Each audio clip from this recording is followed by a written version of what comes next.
দুর্ভাগ্য কি এবার আর্জেন্টিনার হাতে তুলে দেবে ব্রাজিলকে? জার্মানির মুখে না পড়লেও আর্জেন্টিনার মুখে পড়তে পারে সেলেসাওরা। ৩৬ বছর পর বিশ্বকাপ মঞ্চে এই দুই জায়ান্ট টিম হতে পারে মুখোমুখি। আর্জেন্টিনার সামনে পুরনো কিছু লেনাদেনা মিটিয়ে নেওয়ার, আর ব্রাজিলের সামনে সুযোগ ব্যবধান আরো বাড়িয়ে দেওয়ার। বিশ্বকাপের নকআউট পর্বের জায়গা নিশ্চিত হওয়ার পর থেকে ফুটবল প্রেমীদের কৌতূহলের কেন্দ্রবিন্দুতে এক প্রশ্ন: আবারও কি মুখোমুখি হতে যাচ্ছে ব্রাজিল আর্জেন্টিনার এই দুই চিরপ্রতিদ্বন্দ্বী? যদি নিজেদের যাত্রা অব্যাহত রাখতে পারে তবে ফাইনালের আগে দেখা মিলতে পারে বহুল প্রতীক্ষিত এক সুপার ক্লাসিকো।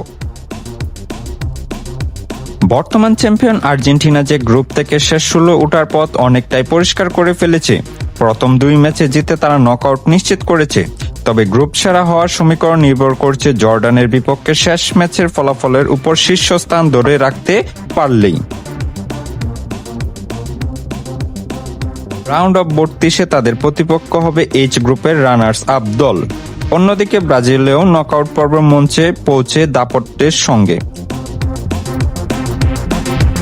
মরক্কোর বিপক্ষে ড্র দিয়ে শুরু করলেও পরে হাইতি ও স্কটল্যান্ডকে হারিয়ে গ্রুপ চ্যাম্পিয়ন হয়েছে সেলেসাওরা।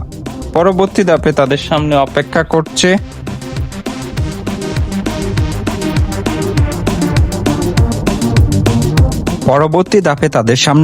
করছে এফ গ্রুপের রানার্স আপ টিম। তবে সেই স্বপ্ন, সেই দৌরত্ব দেখতে হলে দুই দলকে রাউন্ড অফ ৩২-এর শেষে ১৬ কোয়ার্টার ফাইনালের বাধা পেরোতে হবে সবকিছু। পরিকল্পনা মাফিক এগুলো সেমিফাইনাল হতে পারে ল্যাতিন আমেরিকার দুই ফুটবল মহাশক্তির মহারণ। সবশেষে ৫ বার দেখা যায় আর্জেন্টিনার কাছে পাত্তাই পায়নি ব্রাজিল। খেলার মাঠে আর্জেন্টিনার দাপটে অনেকটা কুপোকাত হয়েছে ৫ বারের বিশ্ব চ্যাম্পিয়নরা।